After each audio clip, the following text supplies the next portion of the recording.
Hello friends, કેમ છો બધા? મજામાં હશો, બરાબર છે? તો મિત્રો, ટાટ અને ટેટ એક્ઝામને રિલેટેડ જે પદ્ધતિ શાસ્ત્રની જરૂરિયાત પડતી હોય છે, ટીચિંગ મેથડ, અલગ અલગ પ્રકારની જે ટીચિંગ મેથડની જરૂરિયાત પડતી હોય છે પરીક્ષા માટે, જે આપણે કન્સેપ્ટો ક્લિયર કરવાના છે, તેમાં આપણે 5 લેક્ચર કમ્પ્લીટ કરેલા છે. છઠ્ઠા લેક્ચરમાં આપણે ભેગા થયા છીએ મિત્રો. ટીચિંગ મેથડ એટલે કે અધ્યયન પદ્ધતિમાં આપણે આગળ વધવાનું છે. આજે આપણે એક નવી પદ્ધતિની શરૂઆત કરવાના છીએ કે જે કેવી રીતના વર્ક કરે છે તેના ઉપર આપણે ફોકસ કરવાના છીએ. આવી જ રીતના આપણે 5 પદ્ધતિઓ છે એ કમ્પ્લીટ કરેલી છે. લેક્ચરર મેથડ, મતલબ lecture method, demonstration method, heuristic method, analytical method અને સિન્થેટિક એટલે કે સંયોજન મેથડ. આપણે 5 મેથડો કમ્પ્લીટ કરેલી છે. દરેક મેથડની અંદર આપણે અર્થ, હેતુ, લાભ, ગેરલાભ અને સાથે સાથે એમસીક્યુ પણ આપણે કવર કરેલા છે. રેડી? એવી જ રીતના આજના લેક્ચરની અંદર આપણે એક નવી મેથડની શરૂઆત કરવાના છીએ. આવી જ મેથડ જોવા માટે મિત્રો ચેનલ સાથે જોડાયેલા રહેજો. ચેનલને સબસ્ક્રાઇબ ના કરેલી હોય તો ચેનલને ખાસ મિત્રો સબસ્ક્રાઇબ કરી લેજો, કારણ કે ટેટ અને ટાટની એક્ઝામમાં તમને બહુ જ ઉપયોગી આ કન્સેપ્ટ છે મિત્રો. ખાસ વિડીયોને લાઈક નથી કરેલું તો વિડીયોને લાઈક કરી દેજો, તમારા મિત્રોને શેર કરી દેજો. આપણે લેક્ચર નંબર 6 ની શરૂઆત કરીએ છીએ મિત્રો. જે આ સિરીઝ ચાલુ છે મિત્રો, એ સિરીઝનો 6થો લેક્ચર છે. અધ્યયન પદ્ધતિઓ, પદ્ધતિ શાસ્ત્ર, ગણિત પદ્ધતિ શાસ્ત્રની અંદર એમસીક્યુ સાથે આપણે શરૂઆત કરીએ છીએ. મતલબ આપણે જે જોઈએ છે એ કન્સેપ્ટ પહેલા કરીએ છીએ અને પછી લાસ્ટમાં આપણે એમસીક્યુ સોલ્વ કરીએ છીએ. રેડી? ટેટ 1 હોય, 2 હોય, ટાટ એસ, એચએસ, જ્યાં પણ પદ્ધતિ શાસ્ત્રની જરૂરિયાત પડતી હોય, ગણિત પદ્ધતિ શાસ્ત્ર, તેના માટે આ ઉપયોગી છે મિત્રો. આજના આ લેક્ચરની અંદર આપણે જે મેથડ જોવાની છે તેનું નામ છે ઇન્ડક્ટિવ મેથડ, આગમન પદ્ધતિ. વેરી મોસ્ટ ઇમ્પોર્ટન્ટ પદ્ધતિ છે મિત્રો, વેરી મોસ્ટ ઇમ્પોર્ટન્ટ પદ્ધતિ. બરોબર છે? દરેક કન્સેપ્ટ છે મિત્રો એ ક્લિયર કરવાના છે, કારણ કે આના રિલેટેડ એમસીક્યુ પૂછવાના ચાન્સીસ વધારે છે, કારણ કે મોસ્ટ આઈએમપી છે. ઇન્ડક્ટિવ, બરોબર છે, આગમન પદ્ધતિ. રેડી? અર્થ છે ઇન્ડક્ટિવ પદ્ધતિનું મેઇન કામ શું છે મિત્રો? એક અલગ અલગ પ્રકારનું એક વિશેષ ઉદાહરણ આપવામાં આવે છે, ત્યાંથી એને શું કરવાનું છે? સામાન્ય નિયમ તરફ લઈ જવામાં આવે છે. બરોબર? એક ઉદાહરણ આપી અને એક સામાન્ય નિયમ તરફ લઈ જવામાં આવે છે. એવા પ્રકારની આ પદ્ધતિ છે. જો એ લખેલું છે, એક એવી પદ્ધતિ છે જેમાં આપણે વિશેષ ઉદાહરણોથી સામાન્ય નિયમ તરફ પહોંચીએ છીએ. સામાન્ય નિયમ તરફ પહોંચીએ છીએ. ક્લિયર? એટલે ખાસ યાદ રાખજો મિત્રો, એક પર્ટિક્યુલર એક્ઝામ્પલ આપી અને જનરલ રૂલ તરફ આપણે આગળ વધવાનું છે. આ એવા પ્રકારની પદ્ધતિ છે. એટલે કે અહીં શું છે તો કે વિશેષથી સામાન્ય તરફ જવું, વિશેષથી સામાન્ય તરફ જવું. એટલે લખ્યું છે ફ્રોમ પર્ટિક્યુલર ટુ જનરલ. આ ખાસ યાદ રાખજો મિત્રો. આવા અલગ અલગ પ્રકારના જે વાક્યો છે, ઇંગ્લિશ વર્ડ હોય કે ગુજરાતી વર્ડ હોય, એને તમારે ધ્યાનમાં રાખવા, કારણ કે એમસીક્યુમાં પૂછાતા હોય છે. From particular to general. Ready? વિશેષ ટુ સામાન્ય, વિશેષ ટુ સામાન્ય, ખાલી યાદ રાખવાનું છે. વિશેષ ટુ સામાન્ય, from particular to general. Ready? આ પદ્ધતિમાં વિદ્યાર્થીઓ પ્રથમ ઉદાહરણો દ્વારા વિષયને સમજવા લાગે છે અને અંતે પોતે નિયમ શોધે છે. બરાબર છે? તો આ જેમ આ હ્યુરિસ્ટિક મેથડ હતી કે જેમાં શોધ કરવાની હતી, એના જેવું જ આ કામ છે, પણ આ શું કરશે? ઉદાહરણ દ્વારા એ સમજશે પહેલા તો, અને પછી પોતાની રીતે એ શું કરશે તો કે નિયમ જનરેટ કરશે. રેડી? તો આ મેઇન વિશેષ કામ છે વિદ્યાર્થીનું. બરોબર છે? ઉદાહરણ ઉપરથી શું કરશે? સમજશે અને પછી શું કરશે? અંતમાં એ નિયમ જનરેટ કરશે. ક્લિયર? હ્યુરિસ્ટિક મેથડ હતી, શોધ પદ્ધતિ, એની અંદર પણ આવું જ કામ હતું. રેડી? એની પણ આપણે મતલબ ડિટેલમાં કન્સેપ્ટ ક્લિયર કરેલો છે. જેને જોયેલું નથી તેના માટે એ પણ વિડીયો ઓપન જ છે મિત્રો. નીચે ડિસ્ક્રિપ્શનમાં લિંક આપેલી છે. રેડી? એ પણ તમે જોઈ શકો છો. ચાલો, ઇન્ડક્ટિવ મેથડમાં આપણે આગળ વધીએ મિત્રો. ઉદાહરણ એક લીધેલું છે. જો અહીં લખ્યું, જો વિદ્યાર્થી 2 + 4 કર્યું એટલે 6 આવ્યું, 4 + 6 કર્યું એટલે 10 આવ્યું, 6 + 8 કર્યું એટલે 14 આવ્યું. તો આવું ઉદાહરણ છે. સરવાળો કર્યો એને સાદી ભાષામાં. બરાબર? ટેટ 1, 2 માં ખાસ ઉપયોગી, ટાટ એસ ની અંદર ખાસ ઉપયોગી. 2 + 4 = 6, 4 + 6 = 10 છે, 6 + 8 = 14 છે. તો આના ઉપરથી ખબર પડે 2 કી + 2 કી બરાબર 2 કી, 2 કી + 2 કી બરાબર 2 કી. બરાબર છે? તો આના ઉપરથી એક નિયમ એને જનરેટ કર્યો, E1 + E1 = E1. તો આ શું થયું? વિશેષથી સામાન્ય તરફ. બરાબર? વિશેષથી સામાન્ય તરફ ગયા. એક ઉદાહરણ લીધું, ઉદાહરણ ઉપરથી એને એનાલિસિસ કર્યું અને પછી એને શું કર્યું તો એક નિયમ જનરેટ કર્યો, E1 + E1 = E1. તો આવી રીતના ઉદાહરણો દ્વારા એ સમજશે પોતાની રીતે. બરાબર છે? અને પછી શું કરશે? એક નિયમ જનરેટ કરશે. તો અહીંયા વિચારોનો જે છે એ પણ વિકાસ થશે ભાઈ. બરાબર છે? તો એ આપણે આગળ વધશું ત્યારે આપણને ખબર પડશે, લાભની અંદર આવી શકે. બરાબર? ઉદાહરણ છે તો એ ખાસ તમને ક્લિયર થઈ ગયું છે કે આનો અર્થ શું થાય. રેડી? હવે નેક્સ્ટ આવશે હેતુ. મેઇન હેતુ છે મિત્રો. આનો હેતુ શું છે તો વિદ્યાર્થીઓને વિચારવા અને નિયમ શોધવાની ટેવ પાડવી. કારણ કે એના વગર તો આનું કામ થવાનું નથી. આ મેથડ તો એના સિવાય તો થવાનું નથી. એનું વિચારવું પડશે અને નિયમો પાડવા માટેની શું કરવું પડશે? નિયમો જે છે એ આપણે કઈ રીતના એને શોધવા જોઈએ, કયા કયા પ્રકારના ઉદાહરણથી એની ટેવ પાડવી નહીં. બરાબર? તાર્કિક વિચાર શક્તિ વિકસાવવી, સ્વ અનુભવ દ્વારા શીખવાની તક આપવી, પોતાની રીતે એને ટ્રાય કરવા દેવાની, બરોબર છે. આપણે કીધા જ રાખી તો એનાથી કાંઈ શીખાશે નહીં, એટલે સ્વ અનુભવથી એને શીખવાની ટ્રાય કરવાની. સમજ પર આધારિત શિક્ષણ આપવું, સમજ પર, સમજૂતી ઉપર વધારે ફોકસ કરવાનું છે. ખાસ યાદ રાખજો મિત્રો, આ મેથડ આગમન મેથડ છે, એની અંદર સમજૂતી ઉપર વધારે ફોકસ કરવાનું છે. રસપ્રદ અને જીવનમુખી શીખવાની તક આપવી, બરોબર. રસપ્રદ એટલે કે એને ઇન્ટરેસ્ટ લાગે એ ટાઈપનું આપણે એને પ્રોત્સાહિત કરવાનું, એ રીતના કામ કરવાનું. રેડી? તો આ એના મેઇન હેતુ છે મિત્રો આગમન પદ્ધતિના. નેક્સ્ટ આપણે આગળ વધતા પહેલા મિત્રો TAT higher secondary math master course આપણે ઓલરેડી શરૂઆત કરી દીધેલી છે. મેથ વિથ કેટી સર નામની એપ્લિકેશનની અંદર ઘણા બધા વિદ્યાર્થીઓ આનો લાભ લઈ રહ્યા છે. તમારે પણ એક સારા એવા શિક્ષક બનવું છે 11-12 સાયન્સના, બરોબર છે. તો તેના માટેનો આ કોર્સ છે મિત્રો. ખાસ આના મેઇન વિશેષતાઓ શું છે તો કે 11-12 સાયન્સના બધા ચેપ્ટરો આપણે with detail explanation, with MCQ, with example બધું સોલ્વ કરવામાં આવશે ચેપ્ટર વાઇઝ, બરોબર છે. લેક્ચર નોટ્સ અલગથી પ્રોવાઈડ કરવામાં આવશે કે જેથી કરીને વિદ્યાર્થીઓને સમજૂતી મળી જાય, પછી રીડિંગ માટે એને લેક્ચર નોટનો ઉપયોગ કરી અને ઇઝીલી કામ પતાવી શકે છે. શોર્ટ નોટ્સ પ્રોવાઈડ કરવામાં આવે છે. ઓલ ચેપ્ટર ફોર્મ્યુલા હેન્ડબુક આ જે છે એ શું છે મિત્રો, દરેક ચેપ્ટરની મેઇન જે ડેફિનેશનો છે, શોર્ટ ટ્રિક શું છે, ટિપ્સ છે, ફોર્મ્યુલા છે, એ બધી વસ્તુ ફોર્મ્યુલા હેન્ડબુકની અંદર ચેપ્ટર વાઇઝ પ્રોવાઈડ કરવામાં આવશે. ક્લિયર? એ ખાસ એક કોમ્પ્લિમેન્ટરી છે, બરોબર છે. ઘણા બધા વિદ્યાર્થીઓને અલગથી પણ પરચેસ કરવી હોય તો એ અલગથી પણ પરચેસ કરી શકશો. રેડી?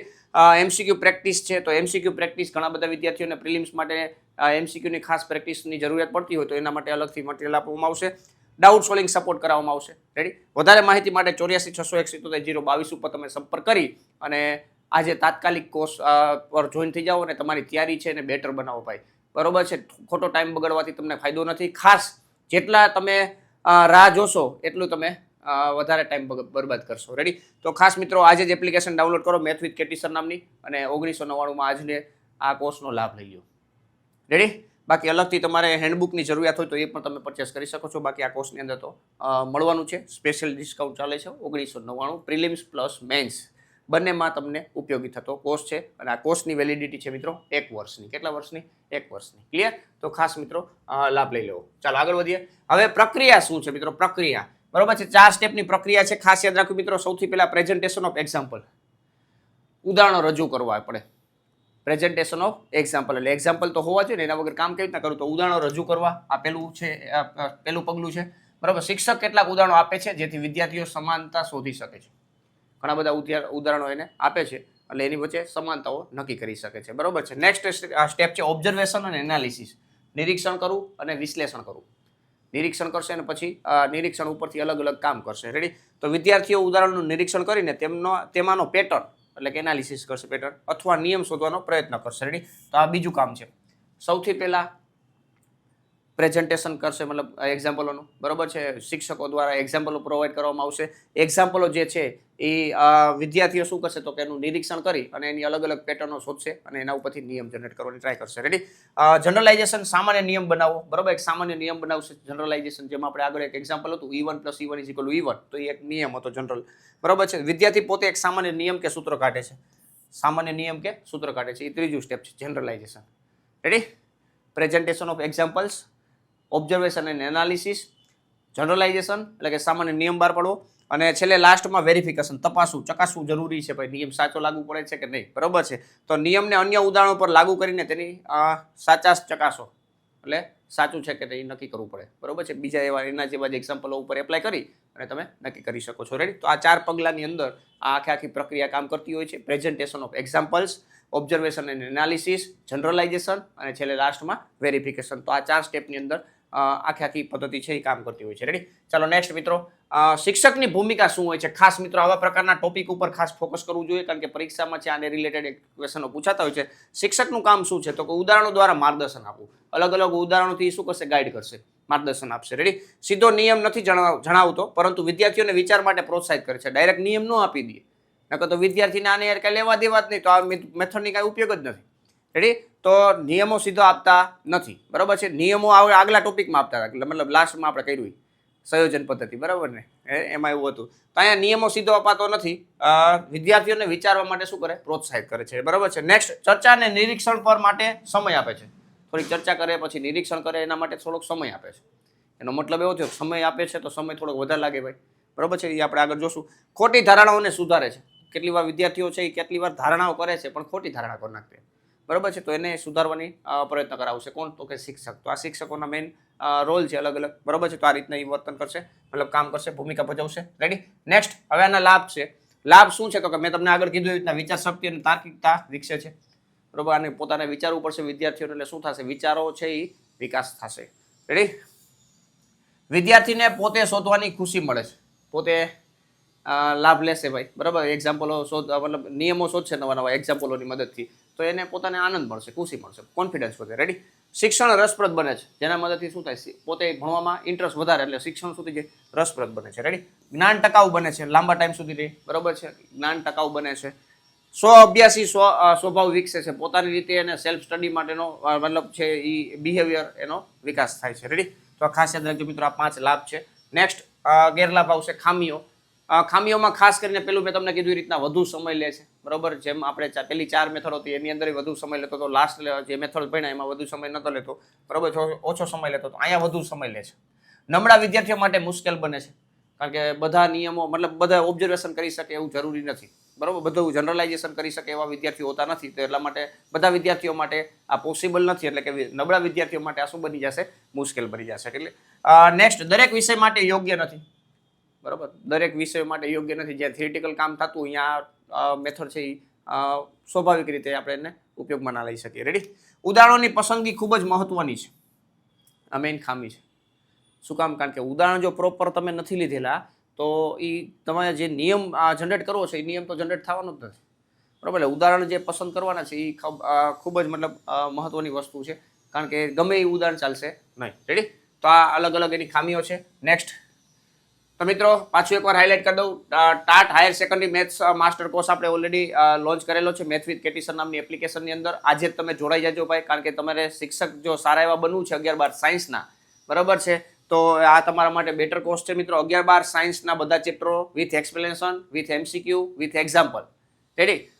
તમે જોજો ભાઈ, અત્યારે ખાલી ડેમો લેક્ચર જોઈ લેશો તોય ચાલશે. લેક્ચર નોટ્સ અવેલેબલ છે, all chapter formula note, handbook, દરેક ચેપ્ટરની ફોર્મ્યુલા કે જેની અંદર આપણે જે પીડીએફ છે એની અંદર તમને દરેક ચેપ્ટર વાઇઝ છે ને એ ડેફિનેશનો આપેલી છે, અલગ અલગ શોર્ટ ટ્રિક્સો આપેલી છે, સૂત્રો આપેલા છે, બરાબર. આવી રીતના ગુજરાતી લેંગ્વેજની અંદર બહુ ઇઝી લેંગ્વેજમાં તમે સમજી શકો એ રીતના ફોર્મ્યુલા હેન્ડબુક આપેલી છે. એમસીક્યુ માટે અલગથી પ્રેક્ટિસ માટેની સીટ આપવામાં આવે છે. ડાઉટ સોલ્વિંગ સપોર્ટ પ્રોવાઈડ કરવામાં આવે છે. રેડી? અને વધારે માહિતી માટે 8461017722 ઉપર સંપર્ક કરી અને આજે તમે જોડાઈ શકો છો મિત્રો. 1999 રૂપિયા પ્રાઇસ છે અત્યારે, બરોબર. હાલમાં 1999 રૂપિયા પ્રાઇસ છે. પરચેસ કરવા માટે મેથ વિથ કેટી સર નામની એપ્લિકેશન આજે જ ડાઉનલોડ કરી લ્યો મિત્રો, અને કોર્સમાં જોડાઈ જાઓ અને સારા એવા શિક્ષક બનો. ક્લિયર? ચાલો આગળ વધીએ મિત્રો. હવે એમસીક્યુ છે મિત્રો, આપણે વાત કરીએ છીએ કે દરેક ટોપિક છે એને આપણે વિથ એમસીક્યુ કવર કરીએ છીએ, કે જેથી કરીને તમને પણ આઈડિયા આવે કે કેવા પ્રકારના એમસીક્યુ પૂછાઈ શકે, બરોબર છે. તો ખાસ ઇન્ડક્ટિવ મેથડનો મુખ્ય સિદ્ધાંત કયો છે? તો આપણે ખબર જ છે કે મિત્રો આપણે ફ્રોમ પર્ટિક્યુલર ટુ જનરલ તરફ આગળ વધીએ છીએ. રેડી? તો પર્ટિક્યુલર ટુ જનરલ તરફ આગળ વધવાનું હોય છે, તો particular to general. Ready? Next, inductive મેથડમાં શિક્ષક શું કરે છે? તો કે સીધો નિયમ કહે છે, ઉદાહરણ આપે છે અને વિચાર માટે પ્રોત્સાહિત કરે છે, બરાબર. સીધું આપણે મતલબ નિયમ આપી નથી દેતા. નિયમ ડાયરેક્ટ આપી દે તો આ ક્યાં આપણે આ મેથડ એપ્લાય કરી? તો સંયોજન મેથડમાં આવે. રેડી? ઉદાહરણો આપે છે અને વિચાર માટે શું કહે? તો કે પ્રોત્સાહિત કરે છે. બધા જવાબ આપે છે, બરાબર છે. બધા જવાબ થોડાક આપે, રટણ કરાવે છે. રટણ અહીંયા કંઈ કરવાનું જ ન આવે, બરાબર છે. ચાલો નેક્સ્ટ, ઇન્ડક્ટિવ મેથડમાં મુખ્ય ભાર કઈ બાબત પર હોય છે? કઈ બાબત પર હોય છે? તો કે જો રટણ પર હોય છે, વિચાર અને શોધ પર હોય છે, લખાણ પર હોય છે અને સાંભળવા પર હોય છે. તો આમાં વિચાર અને શોધ પર જે છે એ ઇન્ડક્ટિવ મેથડ છે એનો વધારે ભાર રહેશે. ક્લિયર? કારણ કે વિચાર જેટલું કરશે એટલું વધારે શોધ કરી શકશે. રેડી? કારણ કે નિયમો શોધવાના છે વિચારીને, એટલે વિચાર અને શોધ પર આનો ભાર રહેશે. રેડી? ચાલો નેક્સ્ટ, ઇન્ડક્ટિવ મેથડ કયા વિષયમાં વધુ ઉપયોગી છે? કયા વિષયમાં વધુ ઉપયોગી છે ભાઈ? તમે જો ઓપ્શન જોતા તમને આઈડિયા આવી જાય. સાહિત્ય છે, ગણિત અને વિજ્ઞાન છે ભાઈ, કલા છે અને ઇતિહાસ છે. તો મિત્રો આપણે ગણિત પદ્ધતિશાસ્ત્ર ભણીએ છીએ તો એનો મતલબ એવો થાય કે ગણિત અને વિજ્ઞાન તો અહીં ઓપ્શન આવવું જ જોઈએ ભાઈ. કમેન્ટની અંદર આન્સર આપતા રહેજો ભાઈ, એટલે વાંધો ન આવે ભાઈ. રેડી? અને વિડીયોને લાઈક ના કર્યો તો વિડીયોને લાઈક કરી દેજો, મૂંઝાતા નહીં, જીરી કે મૂંઝાતા નહીં. મોસ્ટ આઈએમપી ટોપિક છે ઇન્ડક્ટિવ મેથડ, બરોબર છે. ટેટ 1 હોય, 2 હોય, ટાટ એસ હોય, એચએસ હોય, બધી જગ્યાએ તમને કામ આવી શકશે. ચાલો નેક્સ્ટ, ઇન્ડક્ટિવ મેથડની મુખ્ય ખામી કઈ છે? સમય ઓછો લાગે છે. તો એવું તો આપણે ક્યાં આવ્યું? ન આવ્યું ને. સમય વધુ લાગે છે એવું આવ્યું, રસ ઓછો રહે છે, રસ તો વધારે રહે, નિયમ ખોટા બને છે, બરાબર છે, નિયમો ખોટા ના બને પણ ટાઈમ લાગે, બરાબર છે, રેડી ને ભાઈ? નિયમ ખોટા કેવી રીતના બને? જો કન્સેપ્ચ્યુઅલી સરસ છે, મતલબ કન્સેપ્ચ્યુઅલી તમે સાચા હશો તો નિયમ સાચા જ બનવાના છે, રેડી? એટલે અહીંયા એવું આપણે બનાવી શકીએ કે ભાઈ જે વિચારવાનું છે એ બધા વિદ્યાર્થીઓ વિચારી શકતા નથી, એટલે નબળા વિદ્યાર્થીઓ માટે આ મુશ્કેલ થઈ, બરાબર? એટલે એ ખામી છે, સમય વધુ લાગે છે, રેડી? નેક્સ્ટ, ઇન્ડક્ટિવ મેથડનો અંતિમ તબક્કો કયો છે? અંતિમ તબક્કો 4 તબક્કા છે, રેડી? એમાં સૌથી પહેલો તબક્કો છે પ્રેઝન્ટેશન ઓફ એક્ઝામ્પલ, સેકન્ડ તબક્કો છે ઓબ્ઝર્વેશન એન્ડ એનાલિસિસ, તો ઓબ્ઝર્વેશન અને એનાલિસિસ બે નીકળી ગયા. નેક્સ્ટ થર્ડ તબક્કો છે જનરલાઇઝેશન, અને લાસ્ટ તબક્કો છે અંતિમ તબક્કો વેરિફિકેશન, તપાસવું જરૂરી છે. દરેક અલગ અલગ ઉદાહરણો લઈ અને જે નિયમો આપણે જનરલાઇઝ કર્યું છે એને તમે તપાસી શકો છો. ક્લિયર? એટલે લાસ્ટ તબક્કો છે એ વેરિફિકેશન છે. નેક્સ્ટ, આ ઇન્ડક્ટિવ મેથડનો હેતુ શું છે?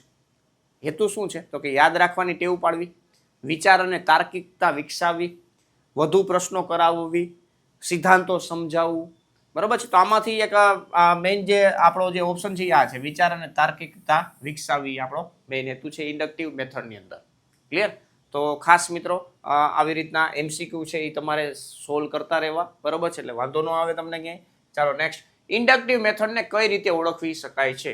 કઈ રીતે ઓળખી શકાય છે? તો આપણે હમણાં જોયું પર્ટિક્યુલર ટુ જનરલાઇઝ, બરાબર છે? વિશેષથી સામાન્ય, વિશેષથી સામાન્ય, સામાન્યથી વિશેષ ને વિશેષથી સામાન્ય, રેડી? ચાલો, ઠોસથી આબ્સ્ટ્રેક્ટ અને સરળથી મુશ્કેલ, રેડી? તો વિશેષથી સામાન્ય છે એ આપણો ઓપ્શન આવશે, બરાબર છે? ઇન્ડક્ટિવ મેથડને આપણે એ રીતના ઓળખી શકીએ છીએ. નેક્સ્ટ, તો મિત્રો અહીંયા ઇન્ડક્ટિવ મેથડ જે છે, બરાબર છે, દરેક લેક્ચરની અંદર આપણે એક એક મેથડ કરાવીએ છીએ જેથી કરીને તમે પ્રોપરલી સમજી શકો, અને વિથ MCQ કરાવીએ છીએ કે જેથી કરીને તમે MCQ છે એ પણ તમે પ્રોપરલી સમજી શકો, રેડી? તો આજના લેક્ચરની અંદર આપણે ઇન્ડક્ટિવ મેથડ કમ્પ્લીટ કરી છે. અગાઉ પણ આપણે 5 મેથડો કમ્પ્લીટ કરી નાખી છે. જેને પણ જોયેલ નથી એકવાર ખાસ જોઈ લેજો, કારણ કે જે તમે શિક્ષક બનવાની એક્ઝામની તૈયારી કરી રહ્યા છો મિત્રો, એની અંદર ખાસ તમને ઉપયોગી બનવાની છે. તો વિથ MCQ છે એટલે તમને એ પણ બેનિફિટ થશે. જ્યાં તમને એવું લાગે સારા સારા એવા પોઈન્ટ છે તો તમે નોટ ડાઉન પણ કરતા જાઓ ભાઈ, જેથી કરીને તમને ક્વિક રિવિઝન કરવું હોય તો તમને હેલ્પફુલ થઈ શકે, રેડી? તો મિત્રો આ જે છે આવી જ રીતના નવી નવી આપણે અધ્યયન પદ્ધતિઓ જે છે એ શીખવા માટે તમે ચેનલ સાથે જોડાયેલા રહેજો. ચેનલને સબસ્ક્રાઇબ નથી કરેલી તો ચેનલને ખાસ મિત્રો સબસ્ક્રાઇબ કરી દેજો, અને તમારા મિત્રોને પણ શેર કરતા રહેજો જેથી કરીને એ પણ અધ્યયન પદ્ધતિનો લાભ લઈ શકે અને એક સારા એવા શિક્ષક બની શકે. કોઈ પણ જગ્યાએ શિક્ષકની નોકરી કરે તો એને આવી અલગ અલગ પ્રકારની પદ્ધતિઓ આવડતી હોય તો એ અપનાવી શકે. ક્લિયર? તો વિદ્યાર્થીઓને પણ એક સારું નોલેજ મળી શકે, તો એટલા માટે તમે સારી એવી પદ્ધતિ ભણશો તો તમને મજા આવશે, બરાબર છે? કે જેથી કરીને તમને વાંધો ના આવે. પણ આપણે એક્ઝામ ઓરિએન્ટેડની ચર્ચા કરતા હોય ખાસ કરીને, પણ એક્ઝામ ઓરિએન્ટેડ આપણે વધારે આગળ વધતા હોઈએ છીએ કે જેથી કરીને આપણે પરીક્ષામાં સારા એવા માર્ક મળી શકે. ક્લિયર? તો મિત્રો આજનો લેક્ચર અહીંયા પૂર્ણ કરીએ છીએ. મળીએ નેક્સ્ટ લેક્ચરમાં. પણ ખાસ મિત્રો વિડીયોને લાઇક નથી કરેલું તો વિડીયોને લાઇક કરતા જજો છેલ્લે કે જેથી કરીને અમારો ઉત્સાહ પણ વધતો રહે અને આપણે પાછા હવે એક નવી મેથડ સાથે ભેગા થશું. ત્યાં સુધી વ્યવસ્થિત પ્રેક્ટિસ કરો. Thank you. જય હિન્દ.